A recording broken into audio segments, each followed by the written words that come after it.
I will say I got really lucky with my mentor.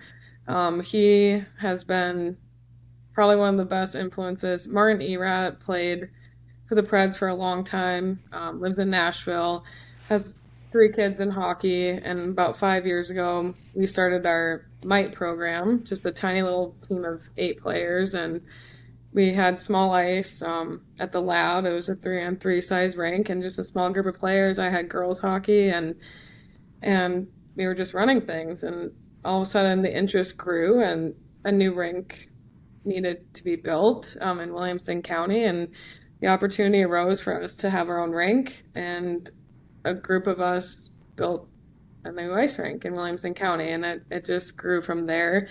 Marty and also Coach Jackie Munzel. Jackie's the power skating coach for the Nashville Predators, and I've been extremely blessed enough to work with her, beside her, learn from her, and Coach Martin, alongside Victor Tikhonov as well. He's part of our staff, with our staff as well, and just being surrounded by really high level coaches who I've learned from every single day, every single drill. It's constant learning.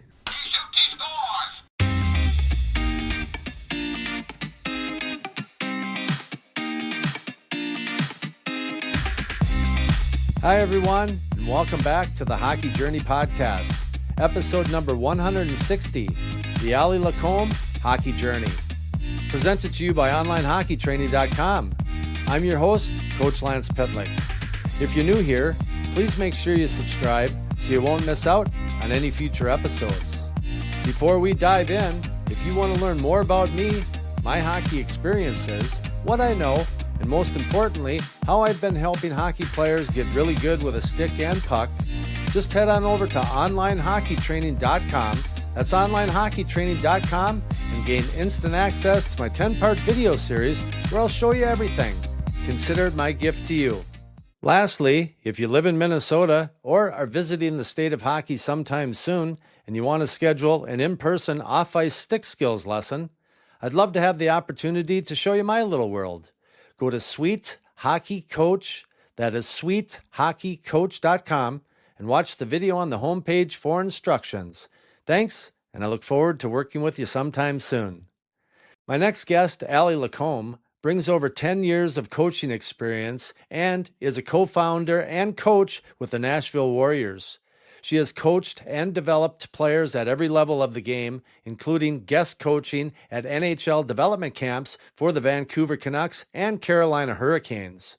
A native of Eden Prairie, Minnesota, LaCombe played NCAA Division I hockey at Syracuse University before playing professionally. That included time in the NWHL with the Connecticut Whale and in the European Women's Hockey League, the EWHL, in Austria and Kazakhstan.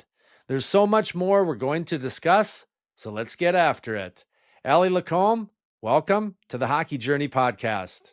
Thanks for having me. I'm really excited to be here. Yeah, I'm excited too. We randomly ran into each other in a parking lot, like in front of a TJ Maxx, because I'm always looking for the deal. And you know how it goes when there's algorithms or they're tracking you. All of a sudden, you start showing up in my Facebook feed, or your mom, because I grew up with your mom. So I started following, what you got going on, and you've not only had an unbelievable career, but have taken all of that knowledge that you gathered over the years of being a player, and now are a coach and, like I said, a well-respected skills skating instructor. So let's just start at the beginning. Tell everyone, not me, I know a little bit about you, but I'm looking to dive a little deeper into that. But where'd you grow up? Talk a little bit about your family life, how you got interested in hockey, and then we'll just go from there. Yeah, absolutely. Well, thanks again for having me on. I'm really excited, especially with the Minnesota connection. I'm from Minnesota. We grew up in St. Michael, Albertville, a little north of the cities, and my brother actually started playing before me, and he was a goalie, and he was always asking me, shoot on me, as we were kids in the garage, or, on lakes, or at stick and puck, or whatever it was. And Inherently, I became a forward and he stayed playing goalie. We moved to the cities around high school, so I played boys and co-ed, but a lot of boys hockey in Minnesota up until about 14U girls age is when I switched to girls hockey. And then we moved to Eden Prairie. I played all 4 years of high school hockey at Eden Prairie High School. Super proud to be an Eagle. We won a state championship my freshman year, which was really cool. Really great class, awesome program. And yeah, I had all my cousins played hockey as well. So we just had a big hockey family in Minnesota, if you could say. I decided I had a lot of offers and some Hold on, choices, hold but on, ended up hold. I got to call a okay. timeout. You're speeding through this, okay? I rock things at a I rock it at a Okay. medium pace. We want to dive a little deeper into when you were Okay. little and you just got going. What else were you doing? You weren't going to, I mean, did you have some extra, when did you start doing some extra stuff? Okay. Obviously you had a space in your basement because your brother wanted you to shoot on him. But talk Yeah. about, what you Okay. did to get better at hockey. Yeah. Honestly, it was really my brother and I in the garage, with a tennis ball or like cans of soup or shoes on the floor, like golf balls even. We actually didn't have a fancy net or a shooting area. We actually, we played in the streets a lot with tennis balls and or in the basement or on the couch, like on the floor hockey, like playing mini knee hockey sticks in the basement. And a lot of my practice as a kid came from stick handling in the garage with my brother, really just messing around. And whether it was a golf ball or tennis ball, and um, yeah, or he would, bike and I would rollerblade behind him, stick handling and stuff like that. So we grew up playing outside a lot, but a lot of it truly came at pond hockey. I started skating probably later than most. Um, I probably started ice skating at 4 or 5-ish, but I didn't really start playing hockey until 7 years old. Not that that's super late, but if you think about it now, that's, second year might maybe. Yeah. And my dad he would take us out to the pond, even if it was 10 below, dark out, and just turn the car lights on. And Oh, cool. that was our ice time. And just, my brother and I would go skate. He would come out and play with us and just freezing cold. I remember so cold in the ponds, but just the car lights were our rink lights. Isn't And we that were blessed. cool? It was really cool. I think about it a lot nowadays, but that's where I learned to skate really. And team training didn't start until, 10U or 12U hockey, but most of my memories from youth hockey in Minnesota were playing outside with my brother, whether it was on the ice or in the streets, street hockey with our neighbors, and then organized youth hockey as well. So, So your parents never brought you to like a learn to skate program in St. Michael. Did you ever work with a breakfast club morning skating instructor? we did that later on. It was more of rec league, I think, mites, 9U, 8U youth league in St. Michael. But we did do breakfast club with the Minnesota Maid Academy, the 6 a.m. stick handling groups as I got more into hockey later on. But Yeah, at the beginning, it was really go play and have fun, yeah, and we start both my brother and I started really getting better at it is when my parents would invest more into, okay, you really want to do this, so we'll get up at 6 a.m. and go to stick handling class before school, or yeah. me getting up early myself in my high school years. I would drive to the rink by myself every morning and shoot pucks in the off ice, skate in the morning, go to school, and then go back to hockey practice all through my high school years. And that was on my own. But yeah, growing up, it was really, I say, the street hockey life, and then pond hockey life, and then organized hockey. Did you, the people, young ones listening at home, did you hear her schedule that she just said? Skating in the morning, going to school, and then after. I mean, you got to do the extras to climb the ladder if that's what you aspire to. Um, You said that you played with boys, and I coached several teams that had a girl on it. I never had a team that had two. Um, but what was that experience? Was it pretty seamless for you? It was. I generally on those teams was the only girl. Maybe there was one other girl on our teams back then.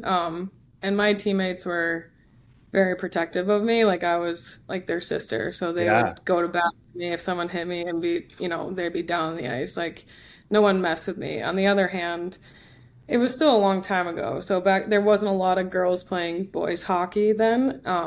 So sometimes a ponytail was a target Okay. or, just getting, hit from behind because I have a ponytail. So it got to the point where I would tuck my ponytail and hide it because I didn't want guys to know I was a girl because I was afraid I would, take a dirty hit into the wall just because of that. Wow.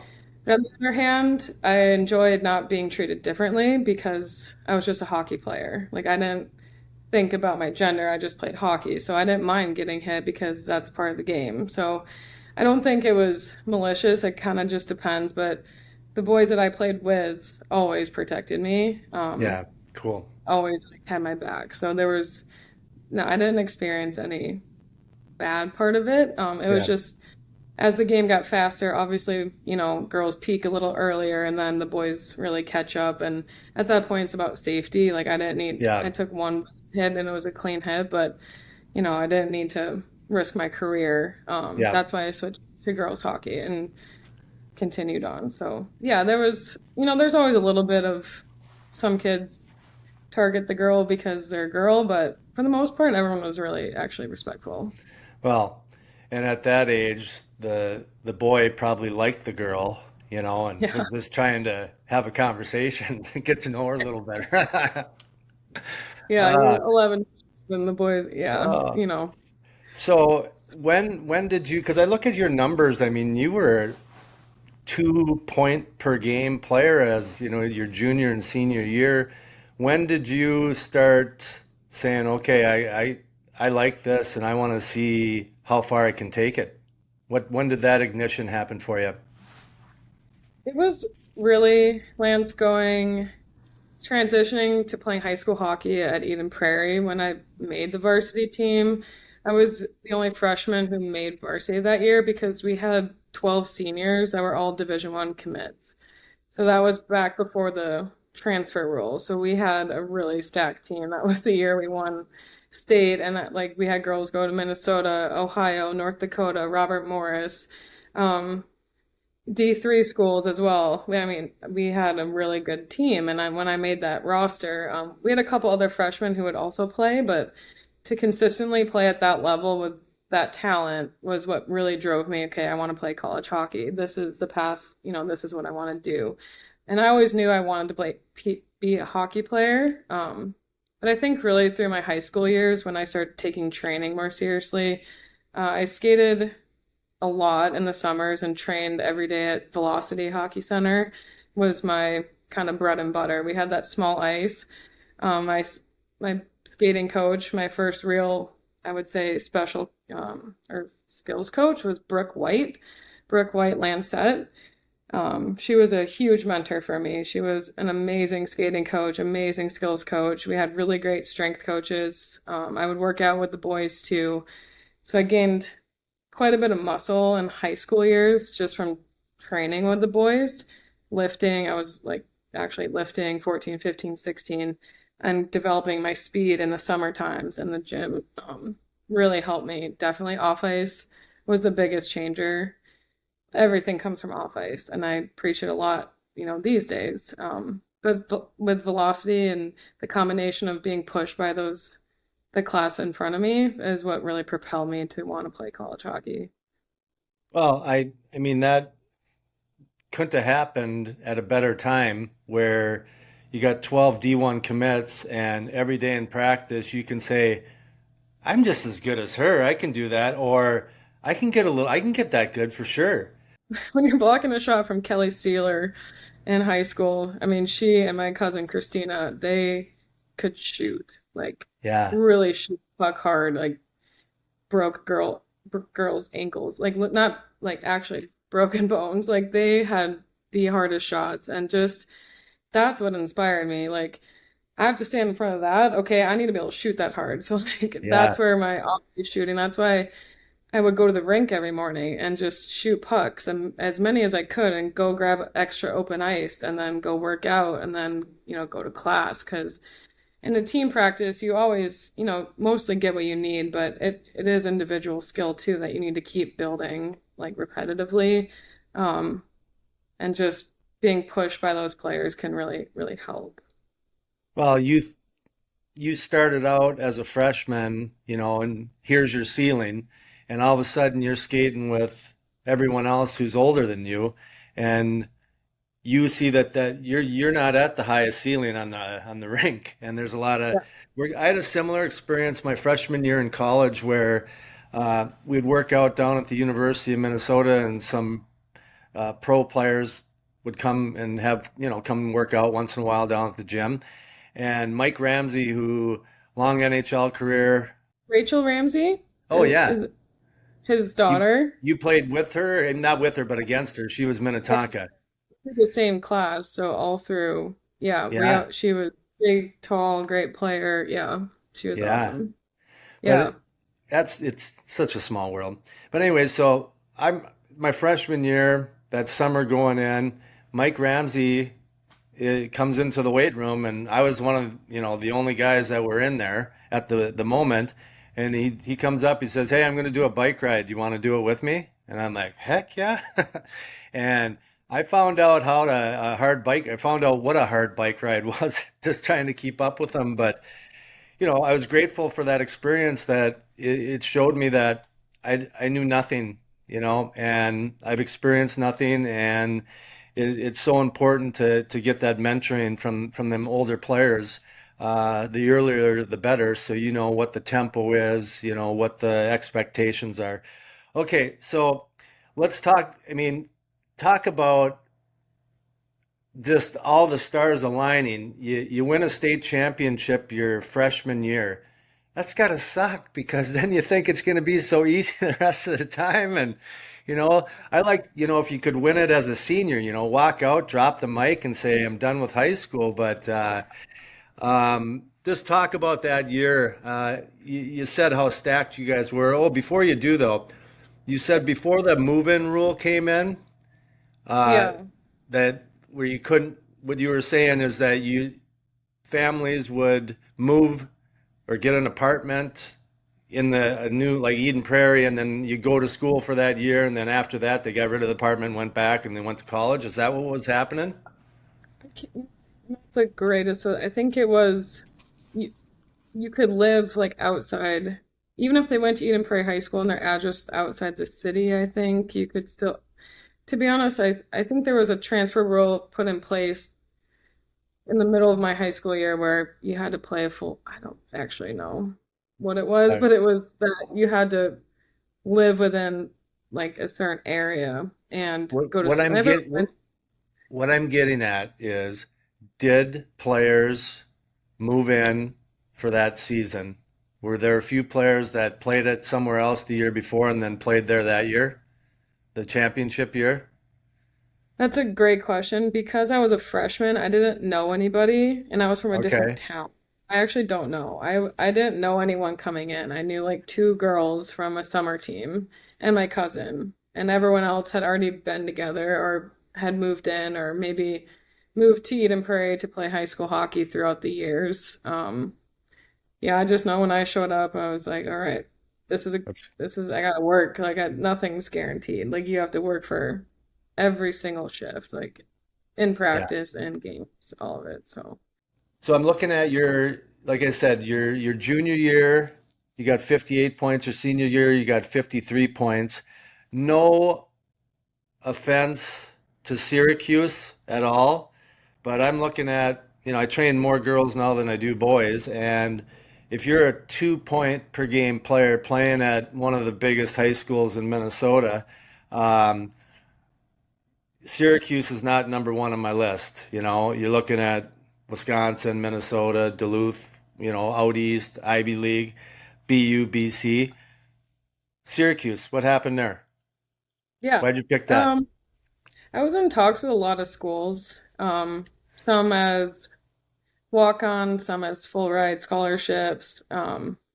and that was in some in-state schools and some out-of-state schools. And it really came down to, I think, wanting to, being an 18-year-old a little bit and getting a new experience. Maybe playing on the East Coast was something that appealed to me. My cousin Christina and I, we wanted to play together.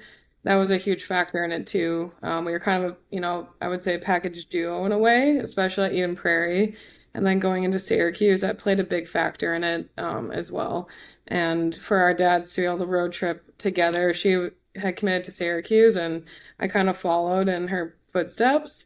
And that way our families could come watch us play together. And Syracuse had a really good program for what I wanted to go into, which is sport management and sport communications and marketing.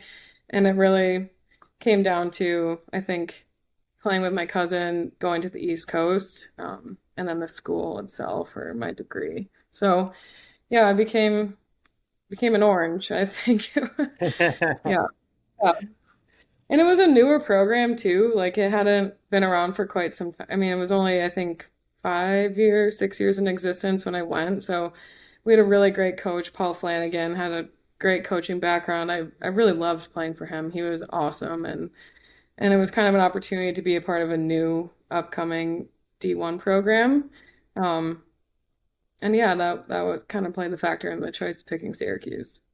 How was the transition going from high school to college, being away from home, having a college school load, and then being an athlete as well? Yeah, it was tough. I'm not gonna lie. It was a big adjustment for me at first. I think anyone leaving home, going across the country, meeting, not really knowing anybody, maybe one person, and then having to balance school at that level and hockey at that level. I mean, that in itself was a jump, going from high school hockey to Division I hockey, where in high school hockey, especially in the last couple of years, like you are the top, like you're scoring everything, you're first line, first power play, first penalty kill, first everything. And then when you get to college, it's a wake up call. It's like, no, like you're back at the bottom, like every shift is earned. Like I remember there was a game my freshman year. I was a healthy scratch and I didn't even dress. Like I had to watch. And that was the moment for me that I said I will never be a healthy scratch again. Because that feeling, I couldn't, that wasn't what I was used to. I'm like, no, I want to be on the ice. I want to be in overtime. I want to be the one to make the plays. Um, Transition was tough. The first year it was a lot of adjustment, even the academic wise, and making sure grades and hockey and traveling, everything, it's a job. I mean, being a student always it has to come first too. Student athlete. So yeah, definitely learned a lot of lessons that freshman year and even sophomore year adjusting still to it. But I kind of found my groove after my junior year. A lot of players, I mean, I've been training like you for a lot longer than you, but uh, where they'll go into college and, they're used to being the stud that everyone's like, just go get us a goal. And then you go to college and this wall comes up. And it sounded like you just got more determined and motivated, but others, they start pouting, they start talking to the coaches every other week, saying, what can I do? And it's just it can be really difficult. Um, did it take you that long into your sophomore season before you kind of to shook it off and felt like, okay, now I belong? Yeah, I think the biggest kicker, and I'll be honest, the story is not my favorite to tell, but when I got to Cuse, we had our, fitness testing. Like, coming to school, first week of training camp, and we were fitness testing. I think it was the mile, and there's a lot of them, but the mile and pull-ups. And my freshman year, here I am, like top dog in Minnesota, top 10 Miss Hockey finalist, like 100 point whatever season or last 2 years. And I got to school and I thought I was in good shape. I couldn't run under a 10-minute mile and I couldn't do a pull-up. And the girls around me were crushing, the mile test and the pull-ups, and I was really strong in the weight room. Like I like broke a couple records and like the clean and like bench and squat and stuff like that, but physically I was out of shape and they Wow. let me know that. And it was pretty evident, and um by the end of my freshman year, sophomore summer, I came back sophomore year. I ran a sub 6:30 mile, so 6:24, and 8 pull-ups. So to Wow. go from like a 10-minute mile to like a 6:30 mile, 0 pull-ups to like 8 or 6 or 8, whatever it was, I really had to put my fitness first to, and then to the coach's point, like, you got to get in shape. I'm like, well, I can play, but then that's your mentality. It's like, but you need to be able to play for 60 full minutes. Like, yeah, Yeah. you're good for your first couple of shifts and then you're gassed, but we need you the whole time. So that was a big turning point for me, just to take my fitness more seriously. I started taking, like, not that I didn't take school seriously, but time management skills of blocking off study time, getting up early, getting your workouts in, getting to practice. I think it just got in the groove better. I wasn't as homesick. Like, I was kind of used, I got to go home and see everyone and come back and get refreshed. So, yeah, it took me a little bit of adjustment, actually. Well, good. I appreciate you sharing that story because A, that's some valuable feedback that you took to heart and you flipped it the next time you were put into that position. That's what we call progress, young lady. So excellent job. Uh, so how was your college experience? Did you get win any league championships? Did you guys get to the NCAA tournament? We came close. My senior year, junior year, we came really close. We lost in double overtime in to go to the Frozen Four, and it was a heartbreaking loss that I'll never forget ever in my career because it was my last game of my college career, and we lost in double OT or OT, double OT, and Oh, yeah, that was tough, but overall, I really enjoyed like the team. I love Paul Flanagan. Like he was a great coach that I had, and he was hard on us, but you end up appreciating those lessons a lot more. He always built you up. He always was personable. A lot of, even as a head coach, he really cared about us as people first, not just hockey players. Like he knew when things were off or something happened, or how are you feeling today? Like, are you okay? And but then they would work you really hard and always hold you accountable, to be your best, and definitely let you know when you weren't. And so I think that's, quality of a great coach can really change your experience to where the staff around you really helps create your memories of whatever team you're on. And yeah, he played a big part in that I really enjoyed school. So yeah. And yeah, we'll talk about what you graduated with, but before we leave your playing time um, at Syracuse, your senior year, you were number one at something, face-off percentage. Uh, I think this is an important topic for players that, once you get to more competitive, the 14, 15 and beyond college hockey, high school, um, how important that little segment of the game is. So, congratulations on that. What did yeah. that just happen, or did you say, I really want to be number one at this, or what? How did you get the number one position?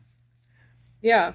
I was really good at face-offs in high school too. I played center in high school. Got to college. I'll admit I was a little bit of a liability on defensive zone sometimes at center, but I was really good at wing in the D zone. So I actually took face-offs and played wing mainly because I could win a draw anywhere on the ice, and that was just something that I knew I had a good knack for, and I really practiced a lot. I'm really good fast reaction timing. So I said, like, if I'm gonna be really good at something, it's gonna be you gotta really be an asset somewhere. Whether it's I had a great shot, was really strong in the corners. also could win a faceoff 90% of the time. And it's key because every time you win a draw, you give your team possession, obviously, and you want possession all over the ice and placement and plays. And I tell my kids it's probably one of the most important. I mean, every play in hockey usually starts from a draw. You lose a draw, other team gets the puck, and now you're automatically on the defense. And just the one tiny skill can really dictate a game a lot of the time. Not always, but it adds up. It's definitely something that when I coached, I'd always say, when we don't have the puck, those are hard minutes. But when we have the Yeah. puck, it's easy. We just play keep away then. Yeah. Uh, so cool. Yeah. And that's just the message to you kids at home. We not everyone is, gifted to be able to score goals like Allie could when in high school at will. But uh, you can we need people that can do other things. Penalty killers are a different stock than power play players. And very few can do both because if you're going to penalty kill, you need to block shots. And a lot of the Yeah. point people, they don't like to block shots. Yeah, They'll, I love blocking shots. I like yeah, being on the power play and yeah, just like you just said, they have to be every player on the team has a role, and that could be like you're the face-off guy, take the draw, win it, finish a shift, get off, or we need the puck to be in this zone, or we need like the first PK unit, like blocking shots. That's your role right now. So it's a big piece of the game, and just I find like with players accepting sometimes their role, I never limit a player and say, this is your ceiling. Like you this is your ceiling. You control your ceiling. But right now I need you to do this one specific job and do it really well. And let's work on your other skills to build you up. Say you want to be in the power play. Well, right now I need you to work on these face-offs and we're gonna get you power play time, but let's, keep build stacking skills like as we go. yeah, and that opportunity may not be there for the player because, for you as a freshman at Eden Prairie, you're not going to be playing on the power play your freshman year, at least not on the first one. Yeah. Uh, but you want to prepare for that opportunity because players get hurt, players get sick, and all of a sudden, we need someone. Can you fill that role? And when you get it, do you fall on your face or do you excel? Where now all of a sudden the coach has got, oh, what am I going to do when, so and so gets back in the lineup? This is going to put me in a pickle. And it's a nice problem to have. Yeah, it is. So talk to me a little bit about what did you graduate with from Syracuse? Sport management. Yeah, I had internships all through college. So I worked for the Pittsburgh Penguins one summer. I was really interested in media relations and PR. So I did the AHL, Syracuse Crunch all through school. So I did internship with the AHL, NHL. My mom lived in Florida, so I did a MILB baseball internship as well. Oh, wow. Um, just in all media relations. So interviews, press releases, stats, game sheets. I actually in the AHL got to do everything with the crunch. Got to be an off-ice official one time. That Oh, was wow. pretty cool. The time on ice, I pretty much learned every aspect of game operations, and that was a really cool thing about interning. Um, Behind the scenes, start to finish, ticket sales, marketing, merch, um, in-game ops, off-ice officials, and then post-game, and then press releases. So I was really interested in that in school. And then when I graduated Syracuse, sorry, I decided to go play hockey overseas. So I went to Europe for a year and played in Austria. And then I also played in Kazakhstan, which was an interesting pro season as well. And I played a little bit in Connecticut. Um, and then once I moved to Nashville is when I really started my career in coaching, and I would say sport management, but arena management too, or program management. So Yeah. it kind of goes together. So you touched about your pro career. So you finished at Syracuse.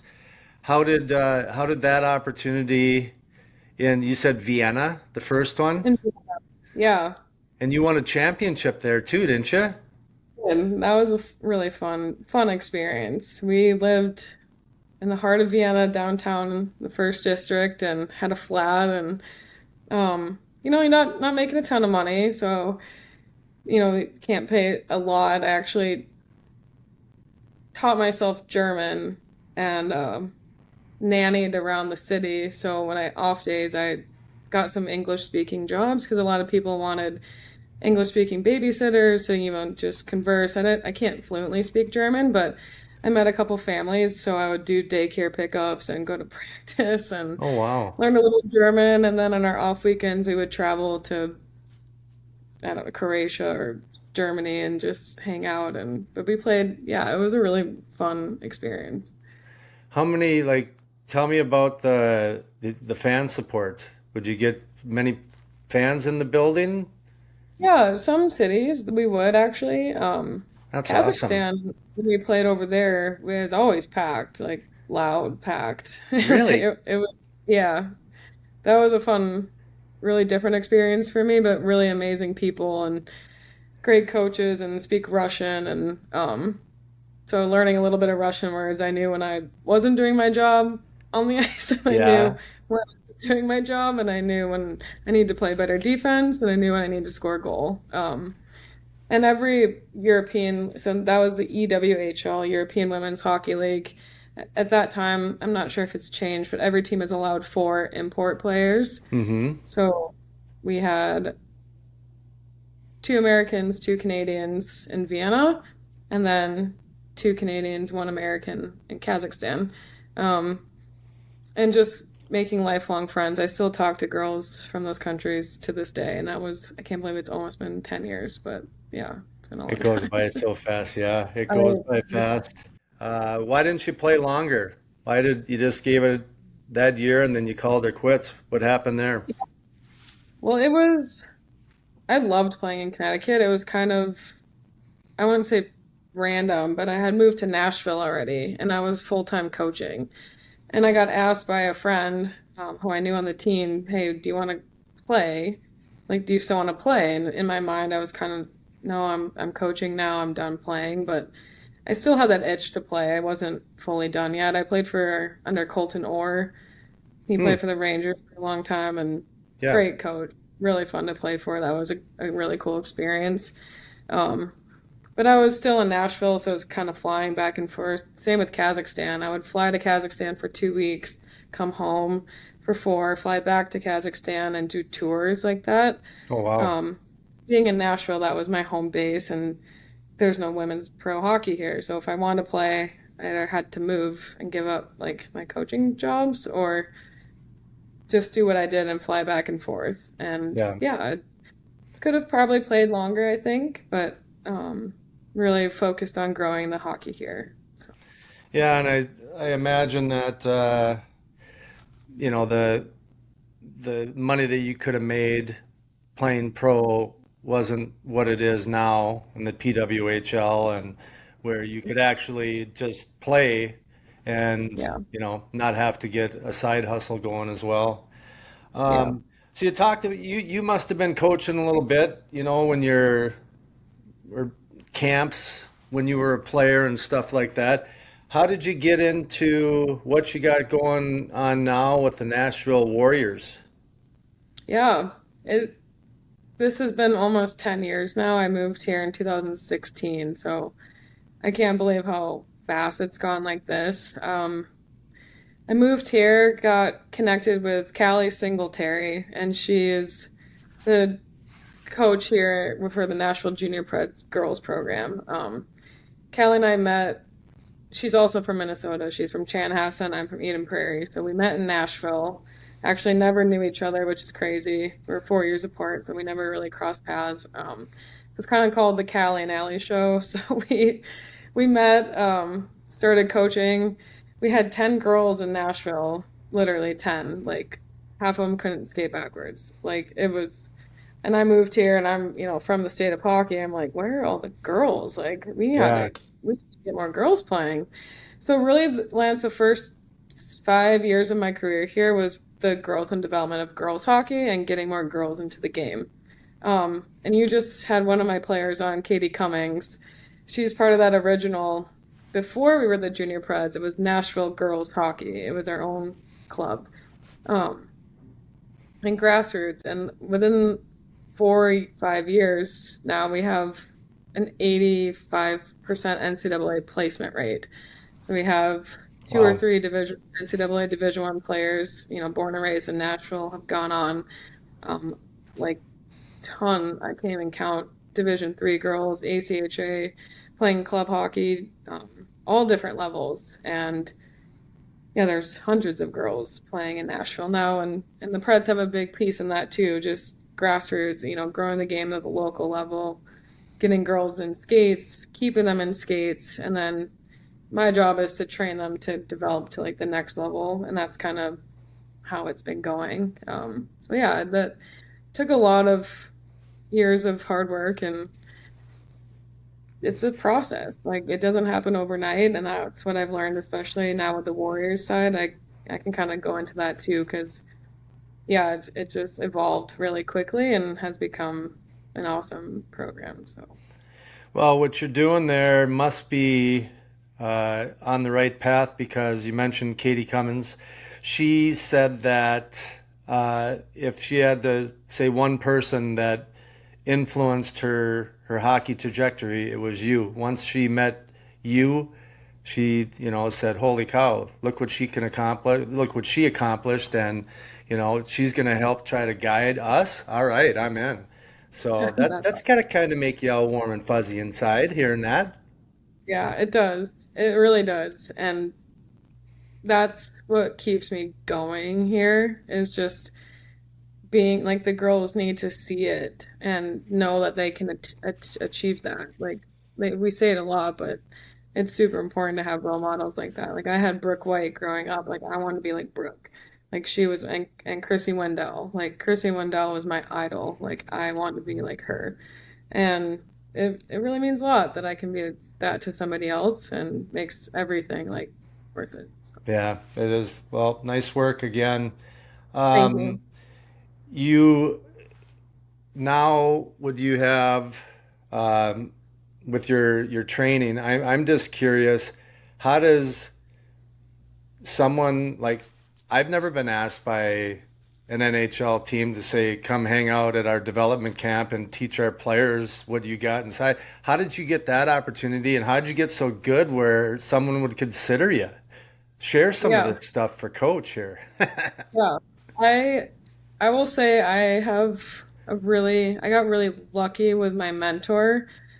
He has been probably one of the best influences. Martin Erat played for the Preds for a long time, lives in Nashville, has three kids in hockey, and about 5 years ago we started our Mite program, just a tiny little team of 8 players, and we had small ice at the lab. It was a 3-on-3 size rink and just a small group of players. I had girls hockey and we were just running things, and all of a sudden the interest grew and a new rink needed to be built in Williamson County, and the opportunity arose for us to have our own rink, and a group of us built a new ice rink in Williamson County, and it just grew from there. Marty and also Coach Jackie Munzel. Jackie's the power skating coach for the Nashville Predators, and I've been extremely blessed enough to work with her, beside her, learn from her, and Coach Martin, alongside Victor Tikhonov as well. He's part of our staff, with our staff as well, and just being surrounded by really high level coaches who I've learned from every single day, every single drill. It's constant learning. I've worked with Coach Jackie for 4 years, and I will say like I've had to change my own skating um, a lot because I thought I was a good skater until I met her, and then she was like, Eric, you got to work. I'm like, I'm a good skater. And I was like, oh gosh, I need a lot of work, like just technicalities and being. We also had, yeah, that it's a now it's a network of people. I also got connected with Ryan Johnson from Vancouver, um, and Johnny and RJ are Johnny's a great person. Like he has two kids that play hockey as well. So I was working with his son for a long time, probably a couple of years before he asked me, "Do you, the Canucks would like to hire you and or have you out for development camp in Vancouver?" He had me work with one of his players from Abbotsford. They were in Nashville. He needed a skating coach for a couple of days. Um, and I also had worked with Bobby Ryan for about 2 years. So those were two of my bigger, I would say, coaching jobs before I got to development camp at the pro level. And after working with Bobby and that, like it just kept, I don't know, the word just spreads. And all of a sudden it was one after another and women's pro players and then development camp happened and yeah, it was unbelievable. Now you're on the rocket ship. Yeah. Good for Yeah. you. Thank Um, you. uh, did you do any development camp this past summer? I did not. No, I did Vancouver 2 years ago, Carolina Hurricanes last year. I didn't do one this year. So, Okay. Yeah, yeah. it's good. You gained a lot of experience and I'm sure knowledge just Mm, absorbing what the other coaches on the ice, and then seeing how the players respond to it.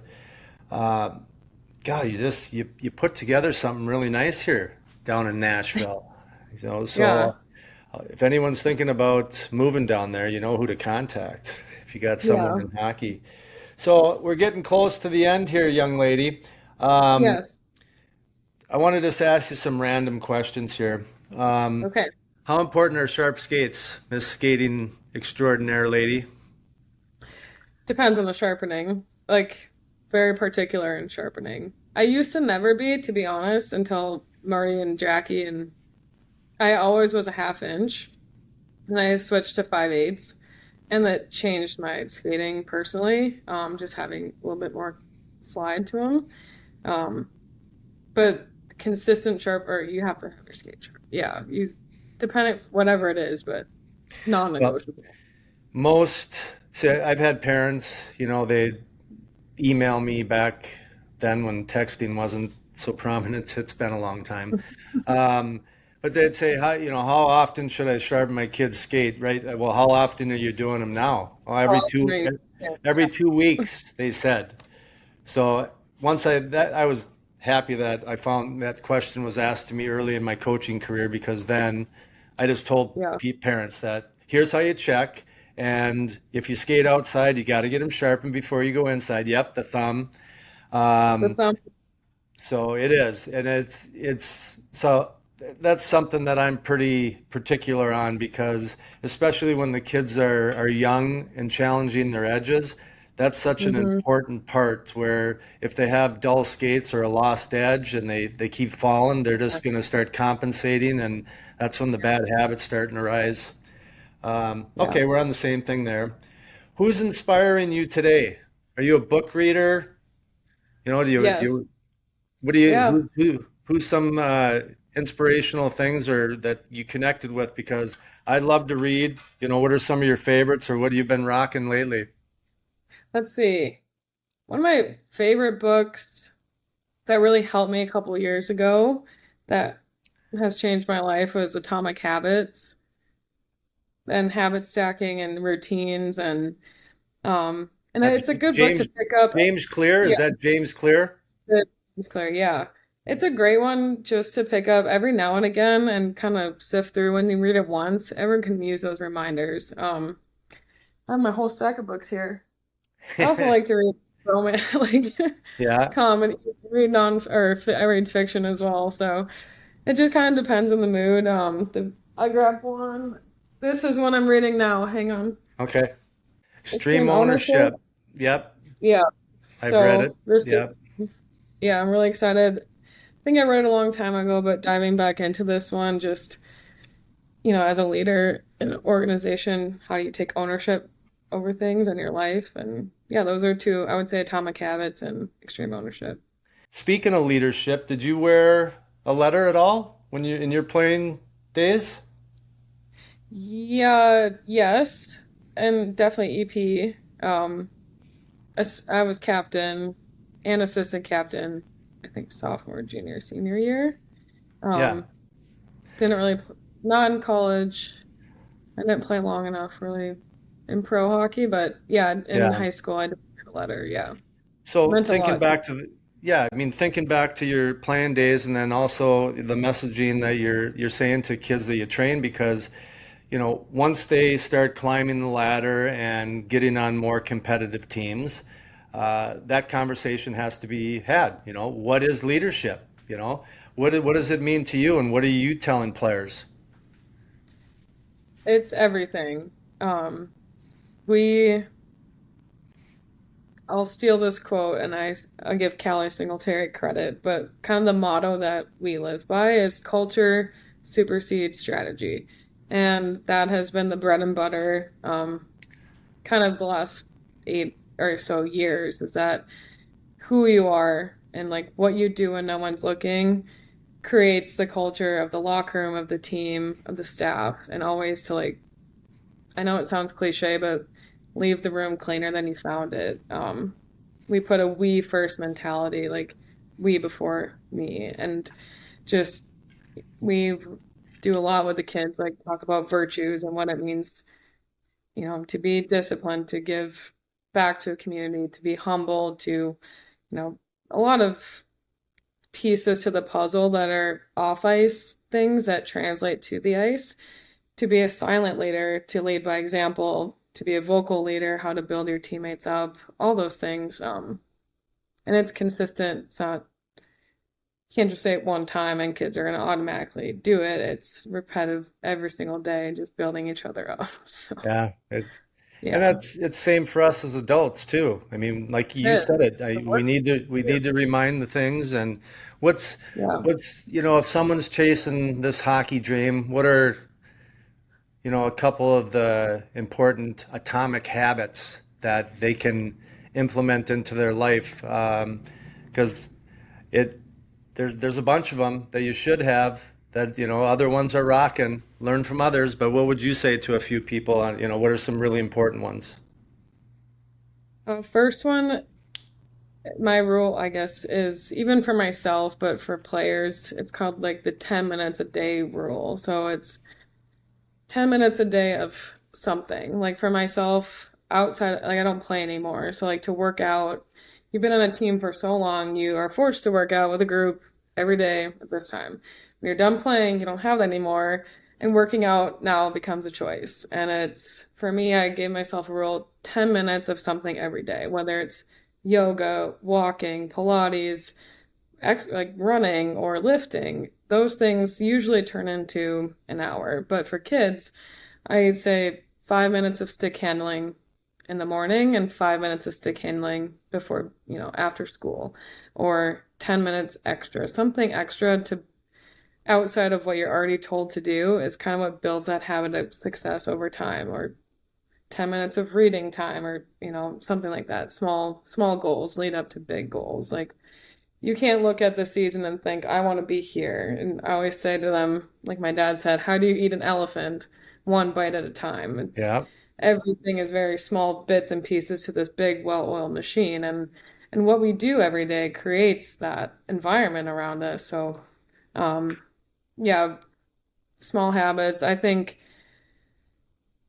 a lot of it, like sleep and nutrition, are big for me, for kids too. Even the younger ones, like phones and tablets and the social media and the TikTok and the YouTube. And no, like we need it when, yes, be a kid, have fun, but especially like on the road at a tournament, like no phones after 8 or 9 p.m., like no Yeah. tablets in between games, like just kind of creating those good habits for children, that because it's so easy to get distracted in the scrolling and as adults too, so just try to focus on like good habits like sleep, nutrition, water, Yeah. practicing. Yeah. And I think the one thing that I've finally realized as I get closer to 60 years old is that there really isn't a finish line when it comes to that stuff. Is that, your daily habits, uh, it you're it's just who you are, and you have to be able to do that every single day where you hit the reset button and you hit those objectives or most of them most days. And if you can do that, usually success follows, or whatever you're chasing follows, results follow, progress, you Yeah, know, is such a big thing. And even if it's just the tiniest 10 minutes, I love that. Uh, yeah. think about 10 minutes over the course of a month. I mean, you got a few hours of deliberate practice or improvement. 10 minutes in 1 week, 60 minutes, that's a whole extra hour that you didn't spend on your phone that you spent stick handling or shooting pucks or working on extra skating or watching hockey, like analyzing film, like 10 minutes of something. So that's a big one for me. Well, I know for you young people out there, it's a Saturday. You got to get out and have your fun. But the last thing I want to leave with, talk a little bit about if, people want to get in touch with you for training, if they have a kid that is down in the Nashville area and wants to get into hockey, how do they find Allie LaCombe and the Nashville Warriors? So yeah, you can message me or email me directly, Allie@NashvilleWarriors.com. Find me on Instagram. I have Coach Allie LaCombe Instagram page, where a lot of the hockey content is, and NashvilleWarriors.com is our website. We skate at the Gary Force Acura Ice Arena in Nolensville, Tennessee. That's our home rink. We have a state-of-the-art gym, shooting lanes, off-ice facility, plus the rink. So you can find us in the Wow. heart of Nolensville. So Gary Force Acura Ice Arena, and the Nashville Warriors. So yeah. You guys went all out on that rink. It's it's a community, like we built it. Like we put the ice in, the kids and I painted the blue lines, the parents helped install the glass. I mean, it was all hands on deck. That's why we have so much pride in our rink. It's not the flashiest or the newest, but it is our beautiful home rink that we poured our heart and souls and tears and everything into it. And it's our home for the kids. Kids can come play, come shoot pucks. Siblings are welcome. It's a family friendly rink. We have our own locker room, state of the art locker room, the gym. Really just proud of our group and the way the program is to have such great people surrounding this and with a really good culture is what makes this successful. So it's a testament to our players, to our parents, and to our staff who really every single day that we're pouring into this that, pays off. So thank you to them too. Wow. Thank you. Yeah. Allie, Yeah. this has been fantastic. Thank This is you awesome. for, yeah, thanks for Yeah. sharing your journey. It was as a player, congratulations. It was a one you can be very proud of.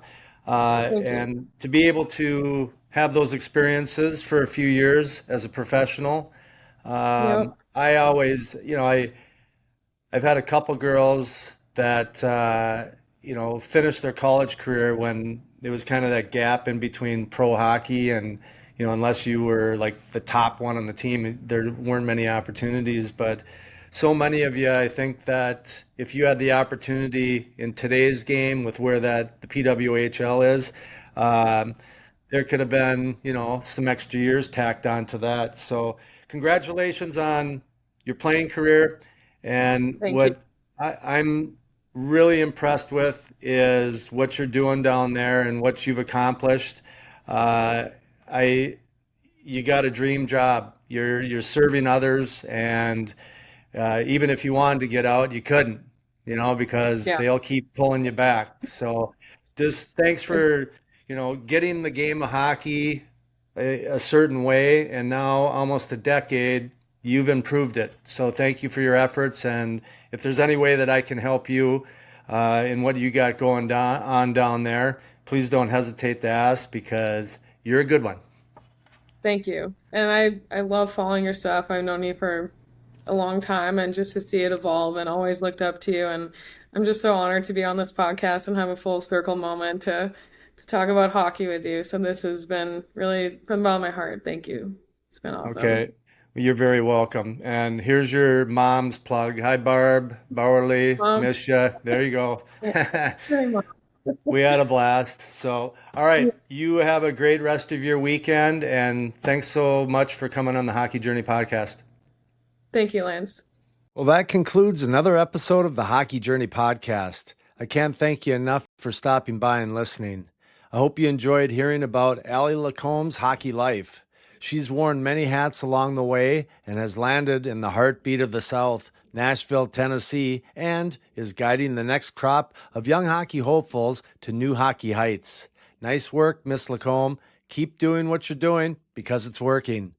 Lastly, if you think there's someone in your circle of family and friends that might like this episode as well, please share it with just one person. It will really help me in growing this hockey community. Again, I appreciate you being here. Don't forget to subscribe, rate, or submit a review. I hope to see you back here soon, and do me a favor, make someone close to you smile today. All the best, my friends.